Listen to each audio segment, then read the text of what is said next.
Starting to record. Once again, good evening, everyone. It's Lynn Brown from head office at Immunotech. I'm the Director of Communication. You heard us doing a little testing there. And now we'll be starting our presentation with Dr. Jimmy Gutman in 2 minutes.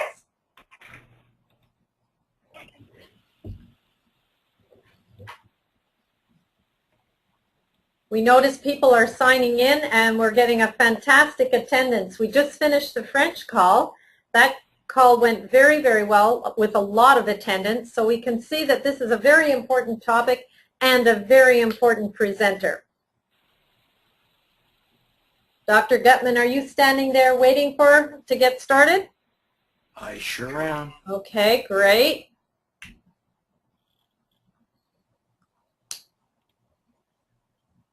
And we see attendees are still coming in. So we'll be starting in about a minute and a half. And they're still coming in.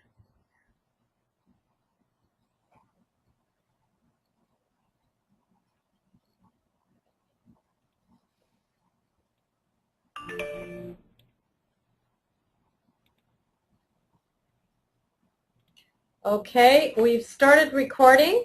So I would say, Dr. Gutman, you could start your presentation now, and thank you.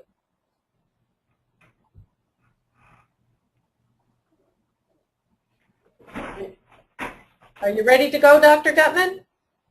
Yes. Okay. Here we go. Here we go. So hi, everybody. It's Jimmy Gutman here. Most of you know me. Those of you who don't, I spend most of my time studying a single little molecule called glutathione. And this is what we're going to look at tonight. We're going to look at glutathione in health and disease.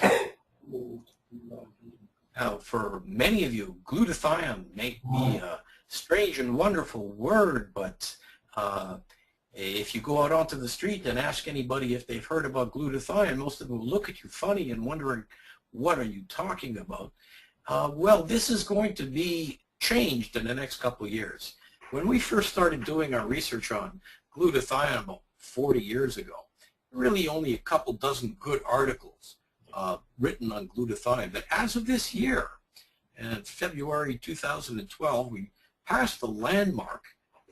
We have now in our hands, have accessible to us over 100,000 articles on glutathione. And you can access these on the best search engine for medical and scientific articles called PubMed. And I welcome you to do that. Now, I'm going to take you back well over 100 years ago. When glutathione was discovered. It was discovered by a French scientist, J. de Pallied, and this is back in 1888.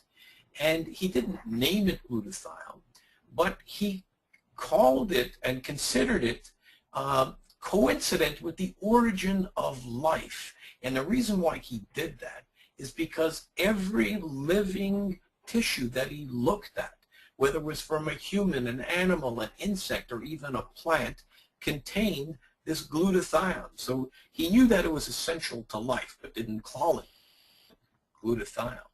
Well, probably about 30, 40 years later, this British scientist, Sir Frederick Gowland Hopkins, look at the way this guy is dressed. If I ever went to the clinic or the laboratory dressed like that, my wife would kill me. But he actually was able to further describe glutathione and actually gave it a name. And Sir Hopkins actually got the Nobel Prize in 1929. I'm going to move fast forward about 50 or 60 years. This is Dr. Alton Meister. Most of the foundation work and the modern research done on glutathione is done by this gentleman. He's considered the grandfather of modern-day glutathione biochemistry. He worked very closely with Dr. Anderson. I guess if he's the grandfather, she's got to be considered the grandmother. And they elaborated on the biochemistry, but they really didn't know all that much what glutathione did in your body. Well, a little bit later on, there were a couple other gentlemen, Dr. Julius and Dr. Lang, and what they started doing was measuring glutathione levels in different populations. And what they were able to determine, they kind of took the lid off the magic box there and discovered that the higher the glutathione levels were, the healthier a person was going to be. The other thing that they discovered was that the older a person was and the more infirm they were, the lower their glutathione levels were. So this started to make a little bit more sense. And sometimes when I show this slide, people want to know which one's Julius and which one's Lang. Neither one of them are those doctors. We go on in time, and a very well-renowned scientist by the name of Dr. Wolf Droge, he was an expert in aging. He was an expert in what we call free radical biology. He was an expert in antioxidants, and he was the first person to describe the effect of glutathione on the immune response in a living organism. And since then, Dr. Droge has published over 300 articles. I mean, this is a huge volume. Just to give you an example, any doctor walking around the hospital that's published 6 articles is walking and strutting like he's king of the world. Dr. Droge has published hundreds. And we move on to where we discovered how to raise glutathione with natural proteins. And in this case, it's Dr. Gustavo Bunos and Dr. Kongshaven who discovered this product called Immunocal. And Immunocal is a natural protein that, unlike drugs, which have side effects, Dr. Bunos and Kongshaven were able to raise glutathione on a sustained basis, first in animals and then finally in human beings. And their results were so impressive that other people started repeating their work. And here is a picture of Dr. Luc Montagnier. He won the Nobel Prize in 2008 for his discovery of the AIDS virus. Well, he started, and some of his colleagues started looking at Immunocal. And one of the books that he published, there's a whole chapter, not just on glutathione, but on Immunocal specifically. So the people at Immunotech and Immunocal were extremely proud of the type of research associates we've had across the world, really the best in the field. Now this might be the most important slide tonight. How do you raise glutathione? Well, you can't raise glutathione by eating glutathione. If you eat glutathione, it's rapidly going to be broken down in your digestive tract, and you'll end up with just very expensive toilet water. Glutathione has to be manufactured by your own cells. And the only way to do that is to give your cells the building blocks, or what we call precursors, so your cells can make glutathione. Now, there are a number of different sources here. Of course, there's drugs, there's natural sources, there's natural supplements. Let's look at some of these. Well, the drugs, the majority of these are considered at the research stage, except for N-acetylcysteine.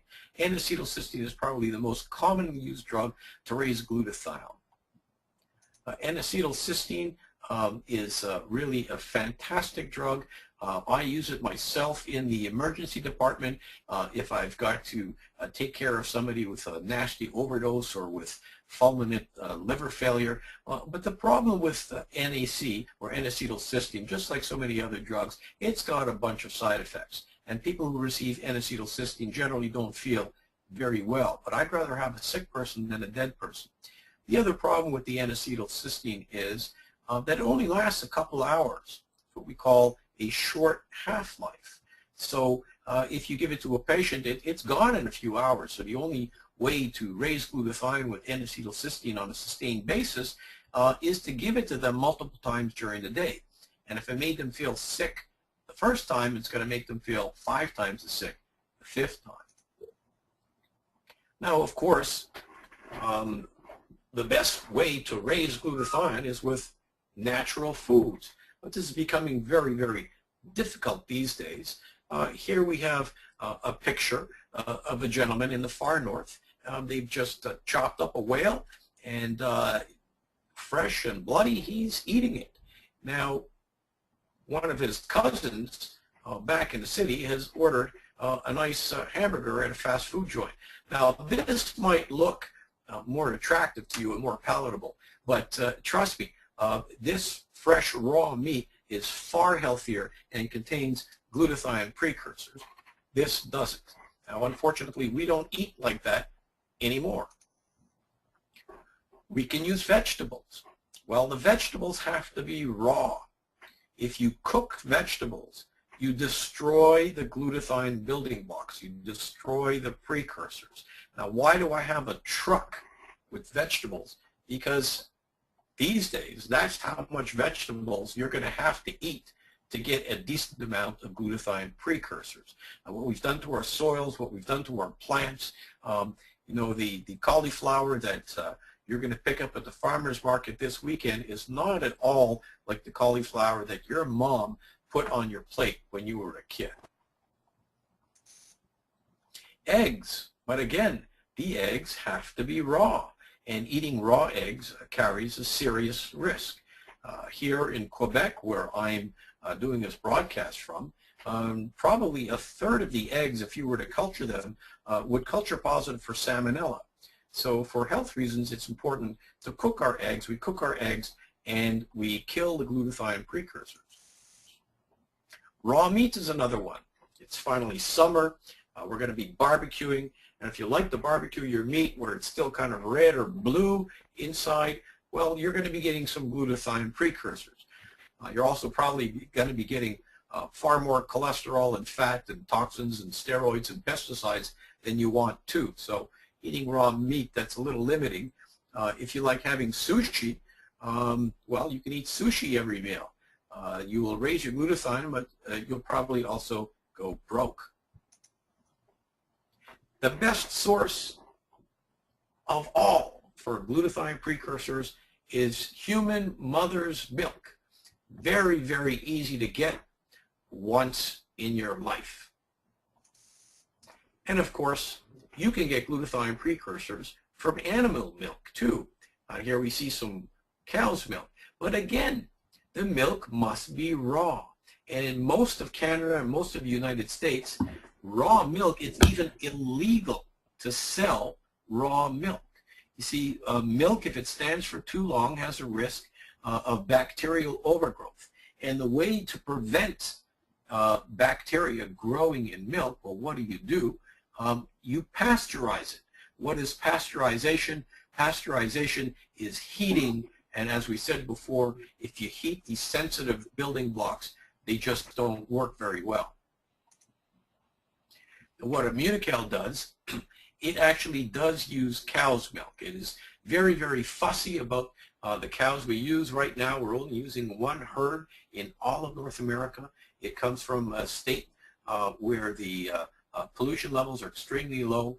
We check for toxins, pesticides, herbicides. If these cows receive any antibiotics, we test for that. If we find any antibiotics or anything like that, we reject the entire load.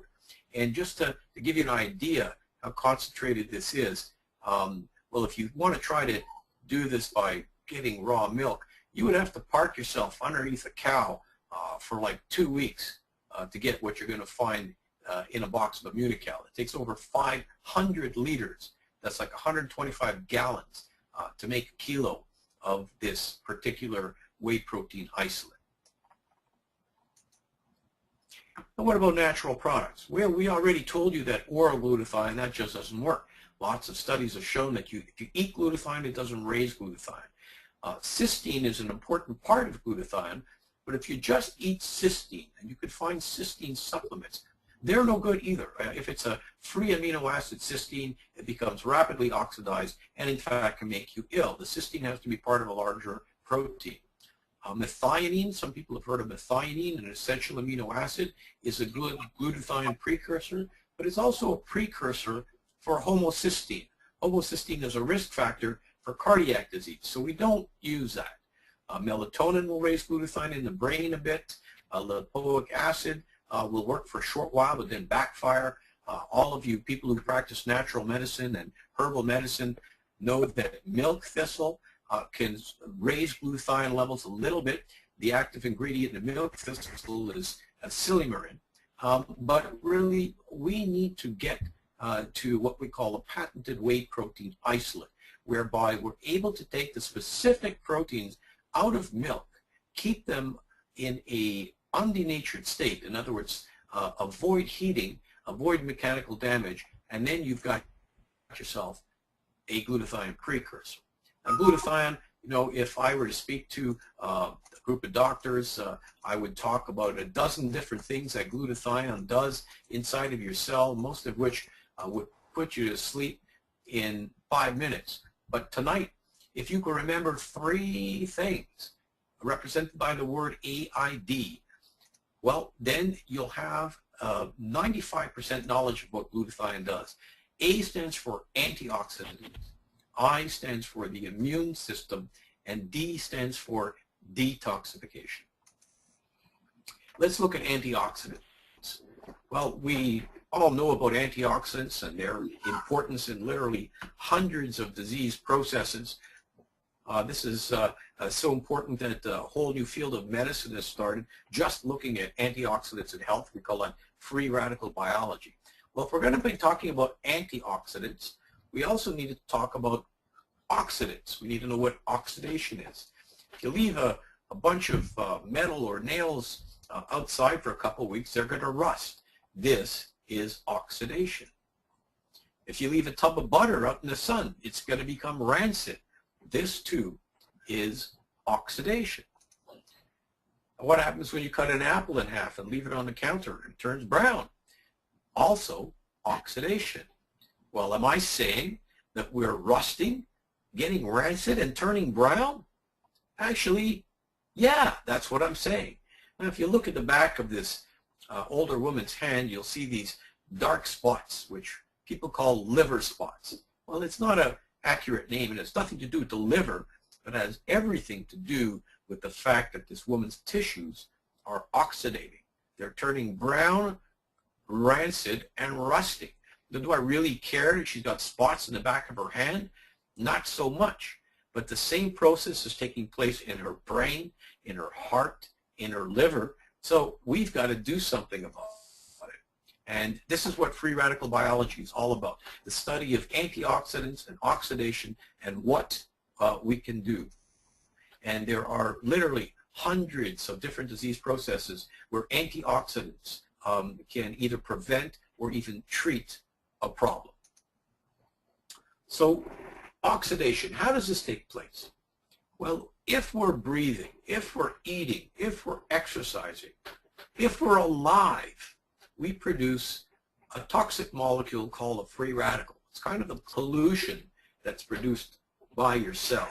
And these free radicals are nasty little molecules. Not only do they cause damage themselves, but if they touch another molecule, they can turn it into a free radical as well. Now, this free radical production is an unfortunate consequence of life. We all produce these things. Here we see a bunch of free radicals, and next to it, some healthy cells. And look what happens. Free radicals drift towards the cell and up, touches the cell, and after a while, fills the cell with other free radicals. So you end up with a damaged cell. And of course, that cell is touching another cell, and that cell is touching another cell, and what you end up with, there you go, one of those black spots on the back of your hand or in your brain. So our bodies have a way of dealing with this. And the way we deal with these free radicals is by using antioxidants. Here we see vitamin C looking suspiciously like a Pac-Man. Vitamin C, I use that because it's probably the best known antioxidant. And watch what the vitamin C does. Vitamin C will go ahead and in its little Pac-Man mouth actually chomp onto a free radical. And what happens, the vitamin C neutralizes the free radical. The problem is the vitamin C, its mouth is full, it's also neutralized. And at this point in time, if nothing else were to happen, we would just pee out this oxidant-antioxidant complex. Anybody knows the color of your urine after you take a vitamin C pill or after you take a multivitamin, you notice that it's quite yellow or quite orange. You're actually peeing out this antioxidant free radical complex. Now, if that was the case, if that happened all the time, we'd have to be eating oranges, grapefruits all day long. But there's a mechanism in place that our bodies have. It's incredibly eloquent that can spare this. Up to this point, many of the people who have studied biology and biochemistry and pharmacy and all of you other keeners, this is not news to you, what I've shown you. What I'm going to show you now is new to most people. What the vitamin C molecule can do, it can come across a glutathione molecule or a series of glutathione molecules. And look what happens. The vitamin C will hand off the free radical to the glutathione molecule, whereby it becomes liberated. It is now able to continue its work and continues doing this ad infinitum. So what we've done by having glutathione in our cells was we can recycle vitamin C. We can recharge vitamin C so that it just doesn't get peed out of your body. Now, is it just vitamin C? No. Every single antioxidant we know of, and we know of over 4,000 different antioxidants, all of them use the same process. Here's the key, that without glutathione, the whole process of oxidation and antioxidation, that whole thing would shut down. And this is why we call glutathione the master antioxidant. I'm just going to fast forward here to save a little bit of time. I stands for the immune system. Remember, AID. Why do we have an immune system? We have an immune system to protect us from things that are not supposed to be in our body, what we call a foreign antigen. Here we see some bacteria. Here we see some fungus, virus, a parasite. Our bodies are teeming with these creatures. We're probably carrying between 4 and 5 pounds of these creatures. And why is it that we aren't falling sick? Well, our immune system is in place to make sure that these things are kept in control. The immune system keeps these microorganisms, these little bugs in control, but not just bugs. Here's a great slide. Here, this big old white ball there, that's a tumor cell. And right next to it, this gray structure, is what we call a white blood cell, a lymphocyte. And what this white blood cell is, it's one of the frontline soldiers of our immune system. It's attached onto the tumor cell, and it's about to break it down. So it's not just living organisms like bacteria, but even tumor cells. I'll throw a little quiz at you just to get you guys scratching your heads. How many of these tumor cells would you imagine exist in our body at any one time, like right now? Well, on average, believe it or not, we probably got about 1 million of these tumor cells swimming around. You know, the smokers, probably more. The older people, probably more. The young, healthy people, less. But why is it that you're not going to have to run to me or any other doctor in a couple months with cancer? Because your immune system is there, constantly on guard, finding these abnormal cells and getting rid of them. People with a weak immune system are much more prone to the development of cancer. So I'm going to show you how the immune system works. I'm going to give you a course in immunology. You doctors out there, please forgive me. I'm going to teach you immunology in 90 seconds. And our subject tonight is President Obama. Everybody knows President Obama, very friendly guy. Tonight he's probably out there campaigning, shaking hands with all kinds of people. The problem is when you're in a crowd like that shaking hands, somebody is going to leave a small glob of viral secretion on Obama's finger.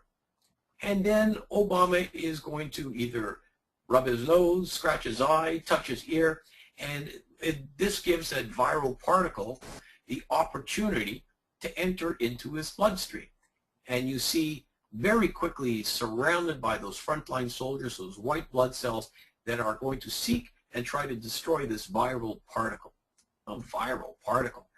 In 15 or 20 minutes, Obama might be loaded with hundreds of thousands, if not millions, of viral particles. But he's only got so many soldiers. He's only got so many white blood cells. How can he possibly take on a large threat like that? Well, the white blood cells will start making copies of themselves. They'll start duplicating themselves. They'll start cloning themselves. This almost looks like multi-level marketing here, doesn't it? These white blood cells can actually multiply themselves about 500 times. That does not mean 500 white blood cells. It's 500 multiplications. If you've got a calculator in your hand, you don't have enough room on the screen of the calculator to accept that number. Now here's the punchline. Without glutathione, this whole process here fails. The cloning of these white blood cells just slows down and comes to a stop. People with low glutathione levels are immunocompromised. They cannot fight off infections adequately. So you need to think of glutathione literally as food or fuel for your immune system. Finally, D for detoxification, something everybody's concerned about. When I was an emergency doctor, I knew about glutathione because I would use it to take care of certain drug overdoses. And I would use a drug, N-acetylcysteine, to raise glutathione. And unfortunately, my patients all fell sick on it, but it was very effective. But as an emergency doctor, I knew about these certain overdoses. But what I didn't know, check out this list. I mean, if your computer screen went all the way down to the floor, I could fill it with stuff that you are exposed to every day of every week, things that you eat, things that you breathe, things that you drink, and glutathione is absolutely critical for getting rid of these things. Things like automobile exhaust and cigarette smoke and all the junk that our industry spews out into the environment, and pesticides and herbicides, and I have a picture of fish there because when we eat fish, unfortunately, we're probably also eating heavy metals like mercury and lead. You know, every time you've got a barbecue in the backyard, I mean, great, it's summer now, we're going to be barbecuing, but when you're eating the stuff off your barbecue, you're eating a bunch of carcinogens, which are only eliminated by glutathione. Every time you have a hot dog, every time you clean your house, and on and on and on. And by no coincidence, the highest levels of glutathione to be found in your body is in your liver, which is, after all, your major organ of detoxification. So there you go. If you remember the AID, aid for your immune system, A stands for the master antioxidant, I stands for think of food for your immune system, and D stands for detoxification next to water, probably the most important detoxification substance you have in your body. And the problem is that there are so many things that tax into our glutathione levels, drugs and injury and infection, and as the glutathione levels drop, you end up with more oxidation, more free radicals, more toxins. Glutathione continues to plummet, and you end up with a weak cell, a sick cell, and worst case scenario, a dead cell. So we have to do everything we can to reestablish our glutathione levels, and the way to do that, the only patented natural product in North America and the world, proven and clinically proven to raise glutathione levels and to sustain an immune response, is this Immunocal, which is a protein glutathione precursor. It's been around for many, many years. It's been on the market for about 15 or 16, but the research has been ongoing almost 40 years. Over 1 million people have ingested this, which is great for the company, but also great because we know what to expect, indications, contraindications, side effects, which are very, very few. And thoroughly studied the difference between this natural product and 99% of the other things that you're going to find out there.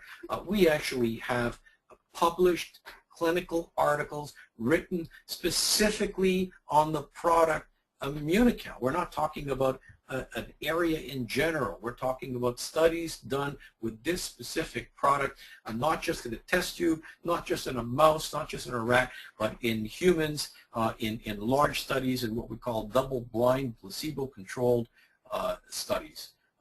Very, very difficult and expensive task, and this is a company that continues to pour millions of dollars every year into ongoing research.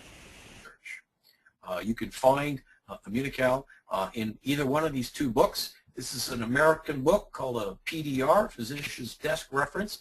This is a Canadian book called a CPS. Now, the interesting thing about these two books is they contain all the drugs that a doctor can prescribe. But if you turn to the I section, you'll find this non-drug, something called Immunocal. And it's written just like a drug, except it's not a drug, it's a natural protein. Indications, contraindications. And you will find one of these books on the desktop of every single doctor and every single pharmacist in North America. So don't be shy to ask your doctor or your pharmacist, you know, is this a good thing for me to take? They may not know about the Immunocal. Once they crack that book open, well, just watch their jaw drop. So there you have it, Immunocal, second to none. I think we are definitely the leaders in the immune segment of the market, but now we're moving into the very healthy people. We're very, very popular in the athletic realm. We're popular for people trying to increase not just their physical abilities, but their mental abilities.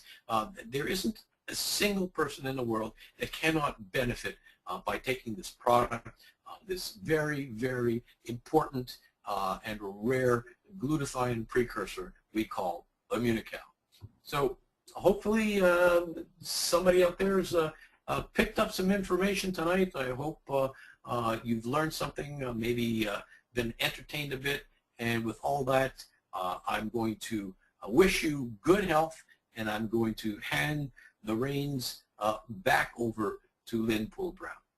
Well, thank you very much, Dr. Gutman. I can tell you, you had a huge attendance here this evening. And to all those attending, we have recorded this presentation this evening, and we will be putting it in the back office tomorrow. So thank you very much, Dr. Gutman. Thank you to all the participants. As far away as Ireland, I noticed. Hi, Willie. And that's it for tonight. We'll talk to you all very soon at the next webinar. Good night.